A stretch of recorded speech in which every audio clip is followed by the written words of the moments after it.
Team India star batter Shreyas Iyer తిరిగి reentry ఇవ్వనున్నాడా అంటే అవును అని అంటున్నాయి క్రికెట్ వర్గాలు. శ్రీలంకతో వన్డే సిరీస్ లో అయ్యర్ పునరాగమనం చేయబోతున్నట్లు తెలుస్తోంది. కాగా బీసీసీఐ ఆదేశాలను ధిక్కరించిన అయ్యర్ భారత జట్టులో చోటుతో పాటు వార్షిక కాంట్రాక్ట్ ను కూడా కోల్పోయిన విషయం తెలిసిందే.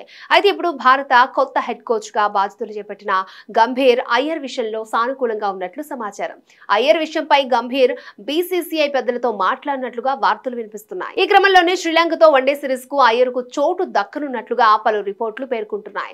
వీరిద్దరికీ మంచి అనుబంధం ఉంది. ఐపీఎల్ లో కోల్కతా నైట్ రైడర్స్ కెప్టెన్ గా అయ్యర్ వ్యవహరిస్తూ ఉండగా ఈ ఏడాది సీజన్ లో కేకేఆర్ కి మెంటర్ గా గంభీర్ పనిచేశాడు. వీరిద్దరి నేతృత్వంలో ఐపీఎల్ 2024 ఛాంపియన్స్ గా కోల్కతా నైట్ రైడర్స్ నిలిచింది.